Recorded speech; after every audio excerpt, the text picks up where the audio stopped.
Hello everyone, Shrimati मोहरी देवी Tapadia girls college के YouTube channel पे आपका स्वागत है। आज हम केमिस्ट्री क्लास में जो टॉपिक आपके डिस्कस करने वाले हैं वो आपके हैं स्पेक्ट्रोकेमिकल सीरीज़। देखिए इस वीडियो के अंदर जो है अपन स्पेक्ट्रो जो रासायनिक श्रेणी है उसके बारे में यहाँ पर बात करने वाले हैं। देखिए स्पेक्ट्रो रासायनिक श्रेणी होती क्या है इसके बारे में अपन डिस्कस करें। इससे पहले अपनी को कुछ बातें हैं वो पहले से ध्यान होने चाहिए। जैसे मैं बताऊं आपको कि अपन ने जो प्रीवियस वीडियोस हैं उनमें अपन ने देखा कि अपन ने डीडी ट्रांजिशन देखा, चार्ज ट्रांसफर स्पेक्ट्रा देखा। इन के अंदर अपन ने देखा कि जैसे मान लो डीडी ट्रांजिशन है तो उसमें देखा था कि एक तरह के ही ऑर्बिटल्स के अंदर इलेक्ट्रॉन का ट्रांजिशन हो रहा है, तो उसकी वजह से क्या हो रहा है, आपके कलर प्रॉपर्टी शो हो रही है। इसके अलावा अपन बात करें तो अपन ने चार्ज ट्रांसफर स्पेक्ट्रा देखा, तो वहाँ कहा कि भाई जो मेटल और लिगेंड हैं उनके बीच में क्या पाया जाता हो, बॉन्ड फॉर्मेशन पाया जाता हो। तो उसके आधार पर क्या किया गया, चार्ज ट्रांसफर स्पेक्ट्रा है वो उसके द्वारा आपकी कलर प्रॉपर्टी एक्सप्लेन की गई। लेकिन इसके बाद जो अपन ने स्पिन सिलेक्शन रूल पढ़े, आपके लोपार्ड सिलेक्शन रूल पढ़ा, अपन ने इससे रिलेटेड जो कपलिंग है स्पेक्ट्रोकेमिकल कपलिंग वो भी पढ़ी।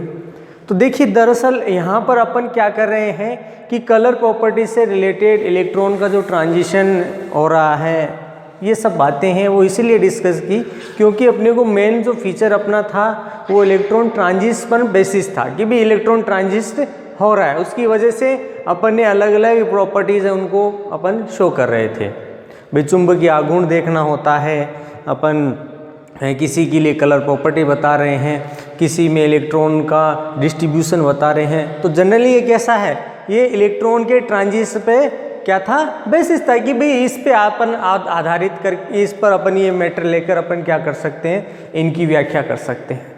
अब अपन ने जो प्रीवियस वीडियो के अंदर स्पेक्ट्रो आपके कपलिंग से रिलेटेड जो बात की थी कि जिसमें एल कपलिंग देखी, एस कपलिंग देखी, एल कपलिंग देखी, ठीक है, उससे रिलेटेड अपन ने बहुत सारे स्टेप भी देखे, उनमें इलेक्ट्रॉन का ट्रांजिशन देखा कि भी किस में ज़्यादा होता है।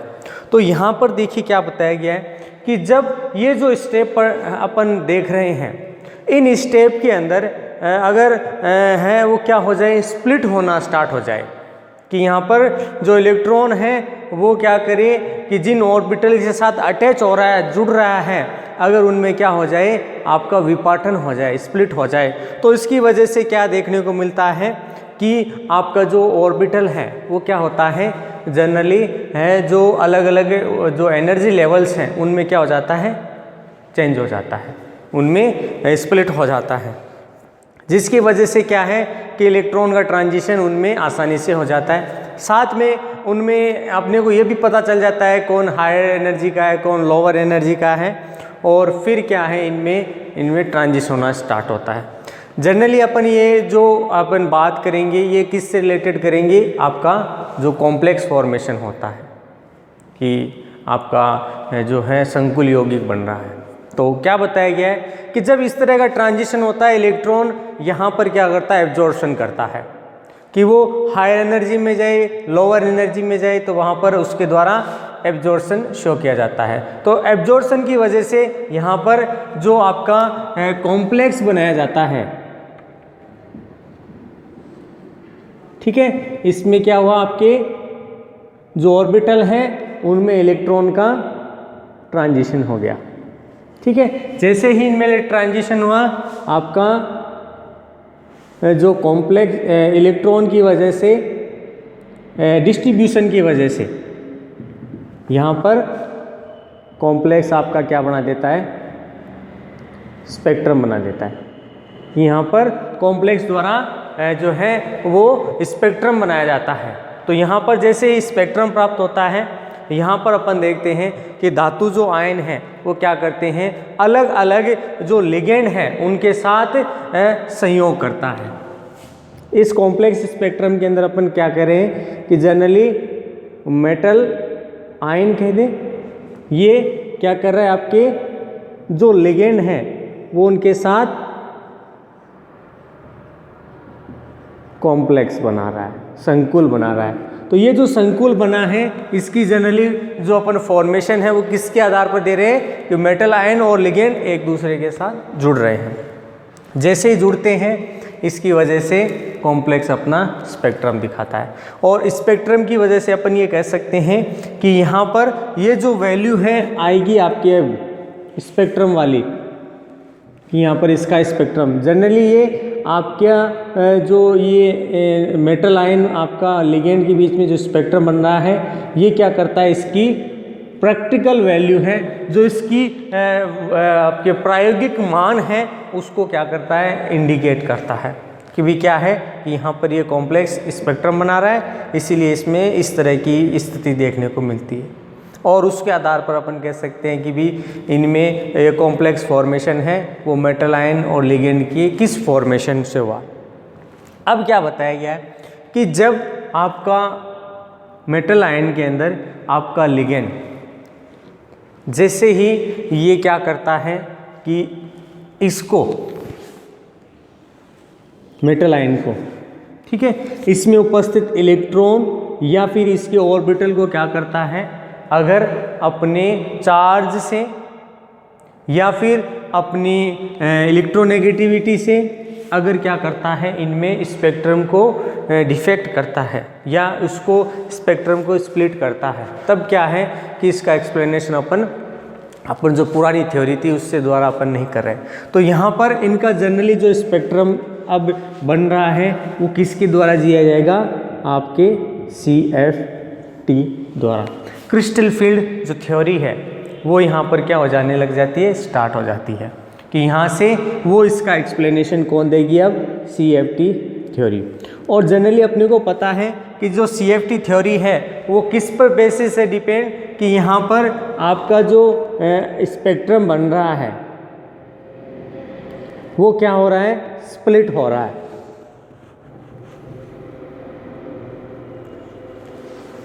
क्या कर रहा है, विभाजित हो रहा है। तो यहाँ पर ये जो विभाजन हो रहा है ये इसकी स्प्लिटिंग एनर्जी पे डिपेंड करता है। दोबारा सुनिए भी कि कोई कॉम्प्लेक्स और मेटल आयन जो लिगेंड है वो इनके बीच में फॉर्मेशन होता है, उससे आपका कॉम्प्लेक्स बनता है। तो उस कॉम्प्लेक्स का एक्सप्लेनेशन जनरली किसके द्वारा किया जाता है, CFT द्वारा एक्सप्लेन किया जाता है। जहाँ पर कोई भी कॉम्प्लेक्स आपका क्या करेगा, स्पेक्ट्रम बनाएगा, इस स्पेक्ट्रम में क्या हो जाती है, स्प्लिटिंग होना स्टार्ट हो जाती है, और जहाँ से स्प्लिटिंग होती है वह उसकी क्या कहलाती है, स्प्लिटिंग एनर्जी।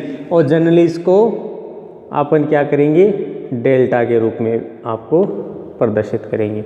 देखिए जब मैंने अपने प्रीवियस वीडियोस के अंदर जब क्रिस्टल फील्ड स्प्लिटिंग की बात की थी तब मैंने इस एनर्जी का एक्सप्लेन किया था कि भी जनरली स्प्लिटिंग होगी और स्प्लिटिंग के फलस्वरूप इनके बीच में डेल्टा वैल्यू है वो आएगा।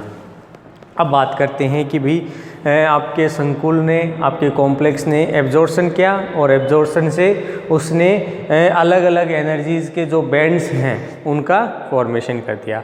और जनरली ये जो बैंड्स आपके बनते हैं वो किस पर डिपेंड करते हैं, आपके स्प्लिटिंग एनर्जी पर निर्भर करते हैं कि आपका जो बैंड है वो किस तरह से बनता है या आपकी एनर्जी लेवल्स कहाँ तक बनेंगी। ठीक है, अब बात करते हैं, देखिए कि जनरली जो आपका लिगेंड है वो आपके स्प्लिटिंग के लिए जिम्मेदार है कि भी इसका तो मेटल आयन है, ये तो फिक्स है कि भी इसके पास इसने इलेक्ट्रॉन त्याग दिए, उसने इलेक्ट्रॉन है वो आसानी से किए या अपने कुछ एनर्जी कंज्यूम करके की या कुछ एनर्जी उससे लॉस हो गई, तो उसके डिफेंड पर डिपेंड करते हैं कि भाई ये अपने मेटल आयन बना है। लेकिन जैसे ही इसके पास इलेक्ट्रॉन की कमी आती है, मतलब यहाँ पर मेटल पे पॉजिटिव चार्ज, तो यहाँ पर क्या करता है लिगेंड अपनी डोनर नेचर के कारण क्या करता है, वो इसको अपने इलेक्ट्रॉन है इसके साथ पेयर करता है या इलेक्ट्रॉन इसको डोनेट करता है। तो इलेक्ट्रॉन जैसे इसमें डोनेट करता है तो उसके लिए जो स्प्लिटिंग एनर्जी है, क्योंकि स्प्लिटिंग कौन कर रहा है, लिगेंड से स्प्लिटिंग होगी, तो डिपेंड किस पर करती है, स्प्लिटिंग एनर्जी पर डिपेंड करती है कि उसकी वजह से स्प्लिट है वो कितना होता है, तो ये डेल्टा के मान पर निर्भर करता है। अब क्या बताया गया है कि जो लिगेंड है उसके डेल्टा मान है, अगर क्या हो अपन लगातार बढ़ाते हैं या उसके लिए डेल्टा का मान बहुत ज़्यादा हो। अब देखिए डेल्टा मान किसके लिए मैं बात कर रहा हूँ, लिगेंड के लिए, कि अगर लिगेंड के लिए आपका जो डेल्टा वैल्यू है अगर वो क्या होता हो, मैक्सिमम हो। ठीक है, तो यहाँ पर जो है अपन बात करें कि ये आपका लिगेंड है, इसके लिए डेल्टा वैल्यू मैक्सिमम है। तो यहाँ पर अपन ये चीज़ कह सकते हैं कि जनरली यहाँ पर इस लिगेंड के द्वारा जो फील्ड बनाया जाता है जनरली वो क्या कहलाता है, स्ट्रॉन्ग फील्ड कहलाता है। अब देखिए यहाँ पर बात करें स्ट्रॉन्ग फील्ड की, तो जनरली क्या बताया गया है, जब किसी चुंबकीय क्षेत्र को बाहरी चुंबकीय क्षेत्र में रखते हैं तो जो मेटल आयन है उसके संपर्क में लिगेंड आते हैं, और लिगेंड क्या करते हैं कि जो है आपके जो संकुल की जो कलर प्रॉपर्टीज़ हैं अगर उसमें उसके द्वारा क्या किया जाता हो, डार्क कलर शो किया जाता हो। ठीक है, तो ऐसा फील्ड क्या कहलाता है, स्ट्रॉन्ग फील्ड कहलाता है। और जनरली डिपेंड किस पे कि आप इसके लिए जो डेल्टा है उसकी वैल्यू क्या होनी चाहिए, मैक्सिमम होनी चाहिए, और यहाँ पर इस पे स्ट्रॉन्ग फील्ड कहेंगे। तो देखो सबसे पहले अपने को ये चीज़ पता चल गई, ये एक स्ट्रॉन्ग फील्ड की कंसेप्ट क्या है। दूसरी बात करते हैं, अगर आपका लिगेंड है उसके लिए ये डेल्टा वैल्यू क्या है, मिनिमम है, तो यहाँ पर आपका जो फील्ड बनाया जाता है जनरली उसको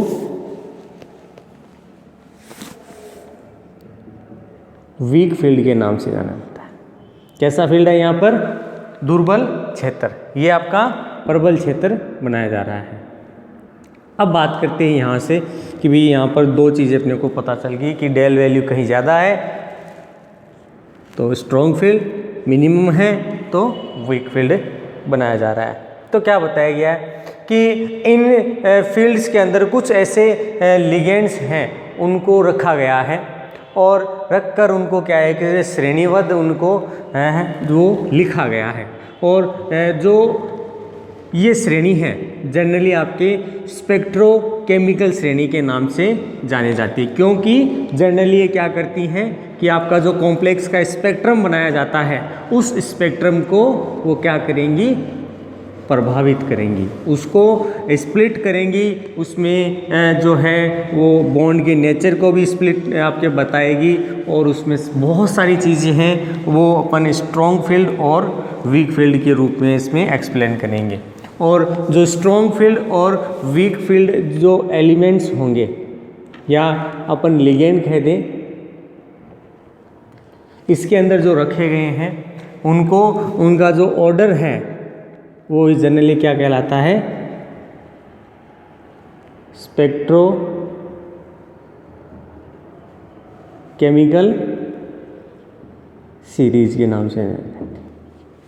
ठीक है, कि यहाँ पर लिगेंड क्या कर रहा है, डेल वैल्यू के आधार पर स्ट्रॉन्ग फील्ड और वीक फील्ड बना रहा है। इन वीक फील्ड स्ट्रॉन्ग फील्ड के अंदर जो लिगेंड्स हैं उनको व्यवस्थित किया गया है, और जनरली यहाँ पर कॉम्प्लेक्स के द्वारा स्पेक्ट्रम बनाया जाता है, उस स्पेक्ट्रम को प्रभावित करते हैं, इसलिए यहाँ पर जो श्रेणी बनती है लिगेंड की ये क्या कहलाते हैं, स्पेक्ट्रोकेमिकल सीरीज कहलाती है।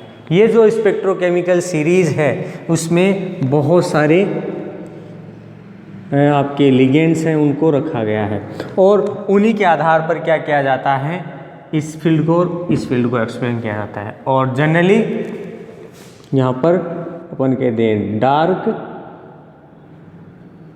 कलर, ये इसके लिए जिम्मेदार होता है, और ये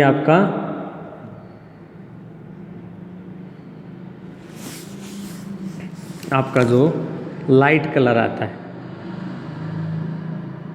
उसके लिए जिम्मेदार होता है। अब देखिए यहाँ पर मैं कुछ एलिमेंट्स हैं उसकी जो है वो यहाँ पर श्रेणी बना रहा हूँ कि उनको अलग अलग तरीके से यहाँ पर लिख रहा हूँ, और उसके आधार पर क्या करेंगे कि अपन इसको एक्सप्लेन करेंगे। जनरली ये जो आपके स्पेक्ट्रोकेमिकल सीरीज़ है अब इसकी जो मेन इसके फाउंडर हैं उसके बारे में बात करते हैं कि इसमें एक तो फाजान्स और एक है स्टीसुनिदा। ये दो आपके सुचिदा है, सॉरी, ये जो साइंटिस्ट हैं इन्होंने क्या किया, सबसे पहले इस श्रेणी पर काम किया या इनने इसकी डिस्कवरी की। ठीक है, अब इन्होंने श्रेणी बना दी और श्रेणी के आधार पर उनको जो है उनको रखकर स्पेक्ट्रोकेमिकल सीरीज नाम दे दिया।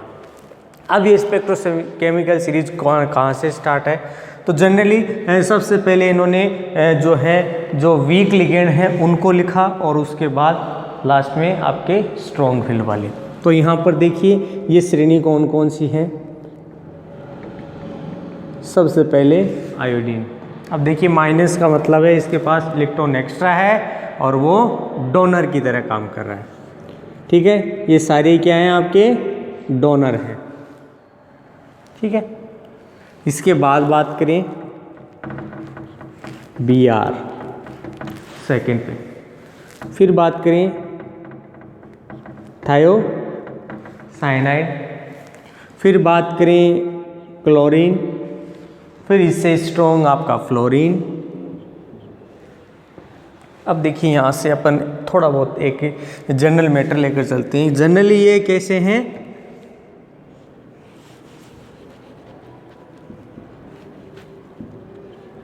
वीक लिगेंड है। ठीक है, जो शुरुआत वाले हैं मैं उन्हीं की बात कर रहा हूँ। ठीक है, इसके बाद बात करें तो यहाँ पर OH माइनस, C2O4 माइनस 2। ठीक है, इसके अलावा बात करें H2O। देखिए यहाँ तक जो सारे एलिमेंट्स हैं सारे कैसे हैं, आपके वीक टाइप के हैं। अब देखो मैं आपको यहीं पे एक चीज़ और समझाना चाहता हूँ कि अगर H2O है, ठीक है, अगर यहाँ पर आपका ये एलिमेंट हो, कोबाल्ट हो, ठीक है, और उसके साथ इसका कॉम्प्लेक्स बना हुआ हो, जैसे में COH2 का होल 6 + 3, ये आपका कॉम्प्लेक्स बनाओ, तब क्या है यहाँ पर H2O स्ट्रॉन्ग फील्ड की तरह व्यवहार करेगा, न कि वीक फील्ड की तरह। एकमात्र जो एब्स्ट्रैक्शन है कह दें, ये क्या है, इस स्पेक्ट्रोकेमिकल सीरीज के अंदर आपको देखने को मिलेगा। इसके बाद बात करें पाइरिडीन या अपन पिरिडीन जो अपन बोलते हैं। इसके अलावा बात करें तो यहाँ पर NH3। देखिए यहाँ से आपका जो स्ट्रॉन्ग रीजन है या स्ट्रॉन्ग लिगेंड कह दें,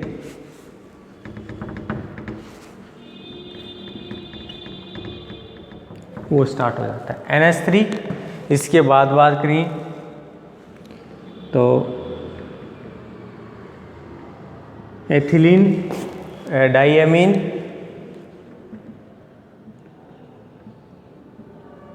इसके अलावा और बात करें तो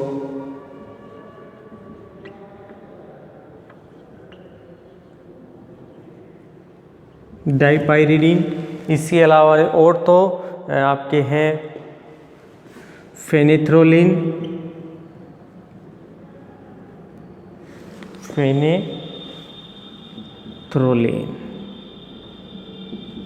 अब इसके अलावा बात करें तो यहाँ पर आपका है नाइट्रो। इसके अलावा बात करें तो यहाँ पर एक और दे रखा आपके CO2, ठीक है, सॉरी साइनाइड, और लास्ट आपका कार्बोनिल। इसके अलावा एक और है आपका NO, नाइट्रोसिल। तो देखिए यहाँ पर अपन बात करें, मैंने अभी कहा कि दो तरह का फील्ड बनाया गया है। ऊपर वाली जो श्रेणी लिखी है मैंने यहाँ से यहाँ तक,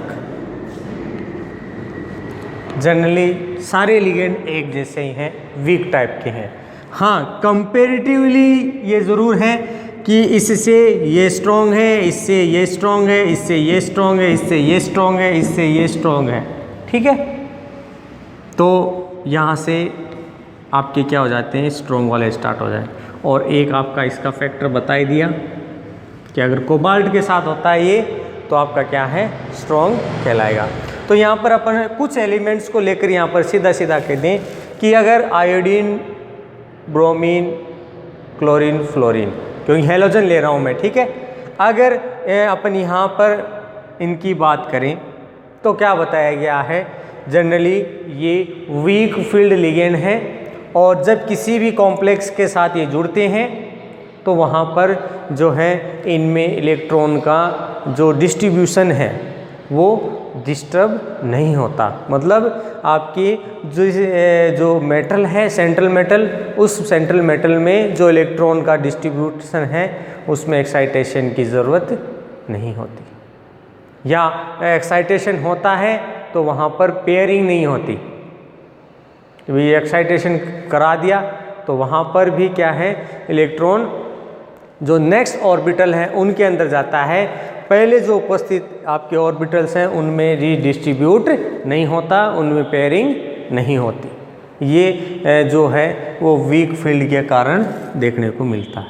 इसके अलावा बात करें अगर आपका स्ट्रॉन्ग फील्ड है तो यहाँ पर NH3 कह दें, NO2 कह दें, साइनाइड कह दें, CO कह दें, NO कह दें, ये जो एलिमेंट्स हैं जब भी किसी मेटल के साथ या मेटल आयन के साथ जुड़ते हैं तो मेटल आयन के अंदर जो पहले से उपस्थित आपके इलेक्ट्रॉन्स हैं उन इलेक्ट्रॉन को वो क्या करेंगे, एक्साइट करेंगे, उनमें रीडिस्ट्रीब्यूट होगा और जैसे ही रीडिस्ट्रीब्यूट होगा उनके जितने भी आपके इलेक्ट्रॉन हैं मेटल आयन के वो पेयरिंग स्टार्ट कर देंगे, उनमें पेयरिंग देखने को मिलेगी।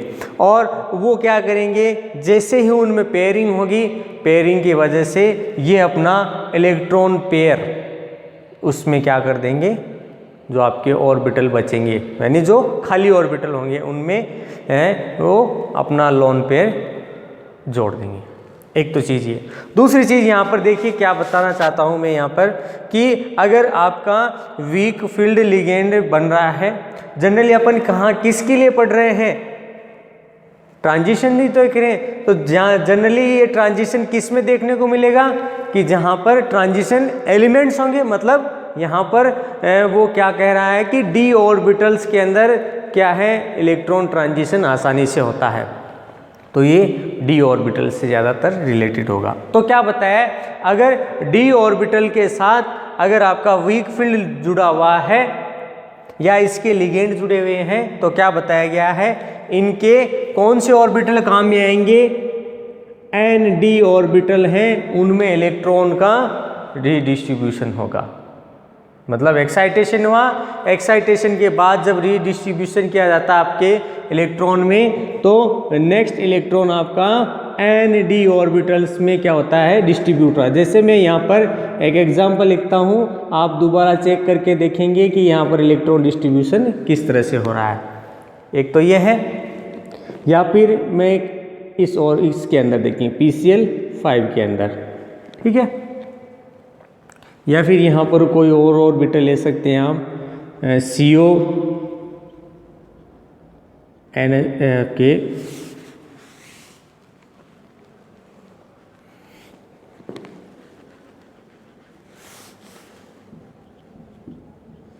PtCl4 में, ठीक है।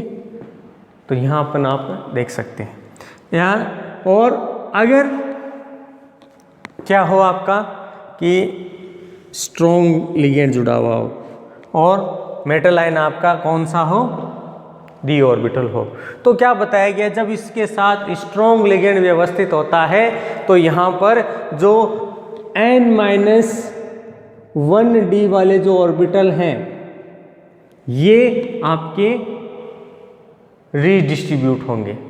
मतलब इलेक्ट्रॉन का जो रीडिस्ट्रीब्यूशन होगा, रीडिस्ट्रीब्यूशन n-1d जो ऑर्बिटल है, ये आपका कौन सा है, n-1d वाला ऑर्बिटल।